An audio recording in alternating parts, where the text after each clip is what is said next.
Today's video, we are going to be looking at building your caffeine strategy. Now, the plan for this one is by the end of this video, you'll know exactly how many milligrams of caffeine to have and potentially how to structure that ahead of your race and during your race so that you can perform at your absolute peak. The key also is that this plan that you're going to generate, you'll have practiced and it's going to be reproducible. So you're not going to be reliant on just X amount of gels or X amount of coffees. You want to know that wherever you are racing, whenever you're racing, that you can have a caffeine strategy that is going to work for you every single time. So I have now 22 days before Edinburgh Marathon where I'm training towards running a sub-3 hour. I've never done this before. I'm feeling a little bit nervous about it, but the run that I'm doing today is probably one of the absolute key sessions. It's one of the biggest ones. So it's a great opportunity to not only practice my race fueling strategy in terms of carbohydrate and gels, but also my caffeine strategy.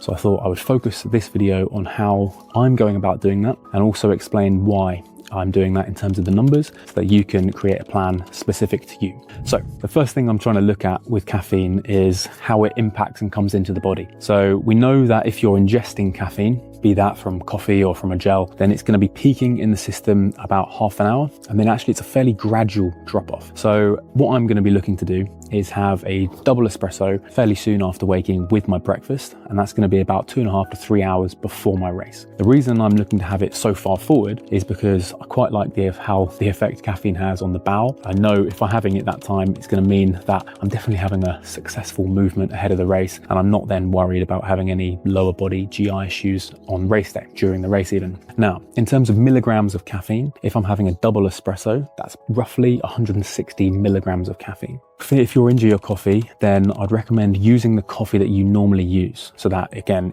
you know how that affects on you. Because if you're relying on picking up a coffee in a shop in the city that you're racing ahead, then they can actually range quite considerably. So if you're picking up one from Nero or Costa or Starbucks, well then depending on the bean, depending on how long it's been brewed for, you might get a double espresso that's 120 milligrams, or you might get one that's 240. And that could be quite a significant difference in terms of the amount of milligrams of caffeine you're having per kilogram body weight. The next thing I need to focus on is that number. So what the research shows is that aiming for between 3 to 6 milligrams of caffeine per kilogram of body weight is going to be the sweet spot for improving endurance performance. So for me, I'm fairly caffeine sensitive. So when I'm normally going for a hard training run and I want to use caffeine, I would probably aim for the lower end of that range. So maybe like 2.5 to 3, just sort of getting into it. But ahead of this race, because it's hard, long, I'm going to look to push that limit a little bit and test that today on this run. So I'm going to be having my double espresso, my 160 milligrams of caffeine, 2.5 hours prior. That's going to be bringing me up,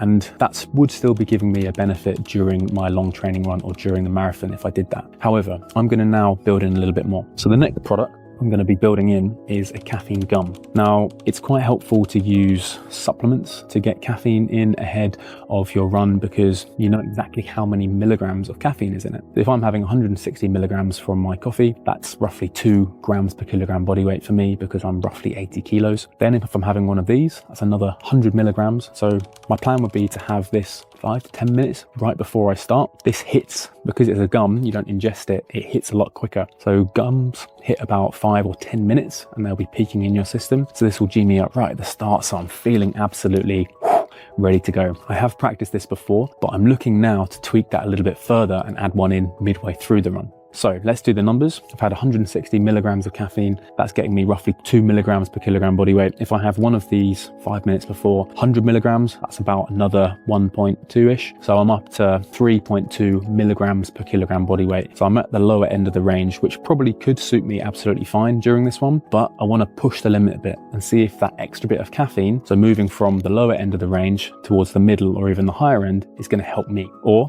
because this is why you practice in training, because if I say, right, I'm going to try 6 milligrams per kilogram body weight, and I'm like, oh, actually it fired my gut up a bit too much, or that's just a bit too in my own head, then that's not really what I want to be feeling. So I'm going to be having one of these, and then the consideration I want to make is that halfway through the run, so at about, halfway point, 13 miles, I'm going to have a caffeine gel. Now, when you're looking at having a caffeine gel halfway through, you want to be looking at how many milligrams of caffeine are in that gel, because they're not all the same. Some of them 50, some of them 75, some of them 100, some of them 150. Now, dependent on what you're aiming for with your total milligrams of caffeine for your race, depends depends on what sort of thing you all want. And then you adapt and you play with it in training to find out how you feel. So bearing in mind that I'm roughly 3.2 milligrams per kilogram body weight just at the start, if I have, let's say, one of these Velo Forte gels, you can see that, Velo Forte gels, these are 75 milligrams of caffeine. So if I have one of those, that'll be pushing me up to about 4.2 milligrams of caffeine. So a third of the way in to that sweet spot range. If, however, I have one of these Striker gels, it has 150 milligrams of caffeine in. So this is quite a punchy one. So this would build me up to about 5.2 grams per kilogram body weight, milligrams, sorry, per kilogram body weight over my marathon race. Now, during this run, I'm going to practice with this one and see how I get on, because I normally only run with, say, 3. So doing a little gradual stepwise increase is going to be what I really want to practice with. In terms of carbohydrate then, so actually let's just block off the caffeine strategy. So experiment in training, review how many milligrams of caffeine you're having in across all your products, divide it by your body weight in kilograms. That will get you where you are on that range. Then you want to be able to reproduce that amount every single race, ideally using the same sort of products. A final little tip on caffeine, because I'm using a coffee and I'm racing in Edinburgh and I live down south, how do I keep that same coffee? So I normally have my fancy coffee machine, but I'm not going to take that all the way up to my friend's house in Edinburgh on the train. So what I am going to do is take this little called a Wackapresso. It's a little sort of camping thing. Now, what you do with these is you weigh out the amount of ground coffee in here and you put it in there and you make your espresso. The good news is that one of these servings is 8 grams of beans. And I know that my double espresso is 16 grams, times it by 10 to roughly get the amount of milligrams of caffeine in it. So that's why I'm saying my double espresso is 160 milligrams. So if I have 2 of these, I've effectively put 16 grams of caffeine through my double espresso and I'm having 160 milligrams. So that will ensure that my caffeine strategy is going to be exactly the same as what I'm practicing now and what I have normally. Okay, let's look at carbohydrate, because that's going to impact if I'm adding in a gel here. Now, I said I was always looking to have between that sort of 70 to 90 gram range over the marathon. So over the marathon, fairly simple plan would be to have 40 gram gel and a 30 gram gel per hour. 70 grams. If I do that 3 times, so if I have one 0 minutes, half an hour, 0 minutes, half an hour, 0 minutes, half an hour, that means I've had 70 grams of carbohydrate per hour. I'm also going to build in a 30 gram serving of liquid carbohydrate and drink that probably over the first half. 30 grams, so that builds me up to 80 grams per hour. Now, if I'm looking to build in my caffeine strategy, if I'm happy with that 80 grams per hour and I'm putting in a gel, then what I'll do is I'll actually swap in one of these gels or build it in as an additional. Because I was at 80 grams per hour and I'm looking to get up to 90, then actually I'm just going to have this one as an extra. So I'll probably be taking this one, depending on how I feel, either just before halfway or a bit after. As this training run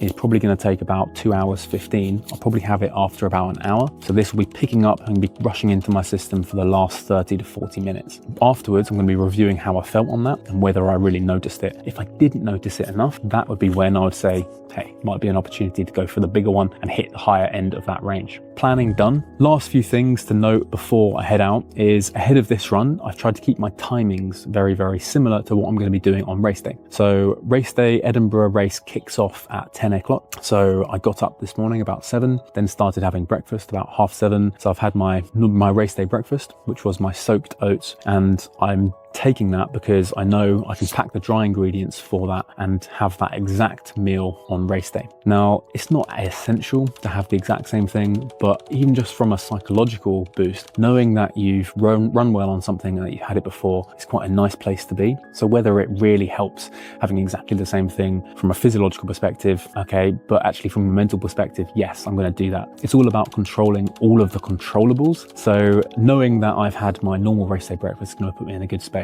So today I had that 2.5 hours prior, had my coffee, had my successful bowel movement, you'll be pleased to know. I've then been sipping on a hyperhydration drink, so a very high sodium drink. Now that's what I'm going to do on race day. It's going to be hot. I'll have done my hyperhydration drink the evening prior, and then sipping on that in the 2 hours leading up to the run is going to ensuring I'm started in a well hydrated state. What you're looking for from a hyperhydration drink is about 1,500 milligrams of sodium per litre. You don't need to drink a whole litre, you need about 500 millilitres. And then you don't even necessarily need to drink all of that, you're just drinking it to thirst. So I've put in one of the Precision Fuel and Hydration high strength 1500 milligrams of sodium electrolytes into 500. That'll get me the right solution. I then sip on this drink while I'm doing my stretching and mobility in that hour and a half leading up to the run. Then hydration is ticked. I've got my fueling plan ticked. I've got my water in the other bottle and I've got my carb drink. All that I need to go and do now is execute the run.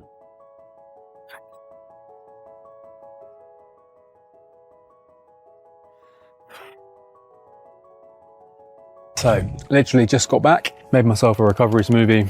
In here, banana, oats, bit of maple syrup and frozen berries. Blend it all up with a Yakult.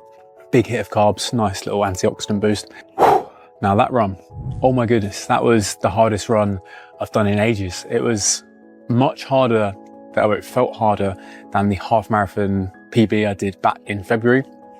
I'm trying to work out why. And I think I was running marathon pace as suggested on my watch, but I'm doing it not in my marathon pace shoes. So that sort of pushed the intensity a bit more. And the route I'm doing has a lot more elevation. So I was trying to hold it and it felt good for the first set. Second set, I was running, I bumped into someone and I just sort of ended up running with him because we were running at the same pace, and it meant I didn't back off in the break and then tried to carry on through. And the second half of that second 8 miles, oh, it was horrid.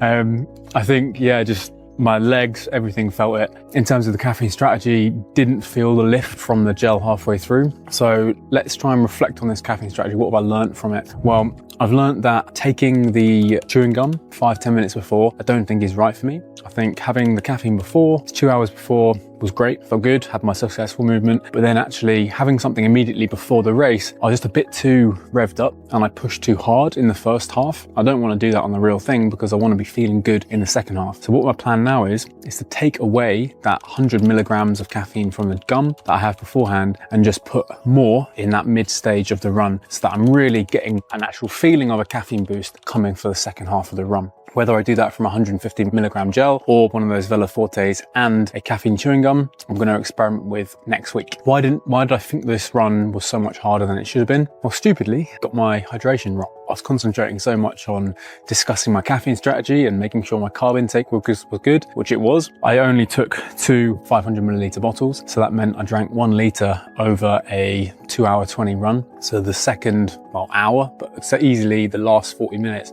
I was dry, I didn't have enough fluid. I think that meant I got a little bit more dehydrated and the run felt harder than it should have been. So overall assessment of this is a good learning. It means on Edinburgh, I'm still gonna run with my 2 500s, but it does mean I have to pick up more fluid from aid stations and get that down me because of my high sweat rate. And if you can see just how much salt I've lost and all these crystals all over my face. Does that mean I need electrolytes during my run? No, it doesn't. I'm not gonna be replacing more than 70% of my losses, so I don't need electrolytes. However, because I've lost so much salt today and the rest of the day, I'm going to have some higher salt foods. Actually, we're doing an uni pizza with my parents-in-law and their family.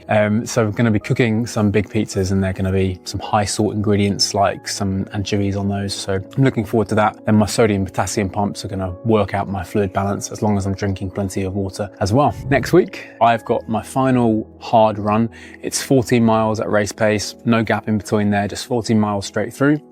So nutritionally, this is my final opportunity to practice my carb load. So I'm going to do my full race day -1. I'm going to talk you through what I'm having there to make sure that I'm hitting 8 grams per kilogram body weight, which is the number that I feel good on and is what the number I normally recommend to most of my clients, but doing that from low fiber foods so that I still feel light on race day. So I'm going to talk you through how you can adapt the type of foods that I'm going to be eating to you so that you can hit your numbers on race day -1. Then we're going to be implementing the race fueling plan, getting my hydration plan right and nailing down that caffeine plan so that I've got full confidence with my race strategy going into Edinburgh. I'll see you in the next video, and remember, if you've been enjoying this, please feel free to subscribe to my channel.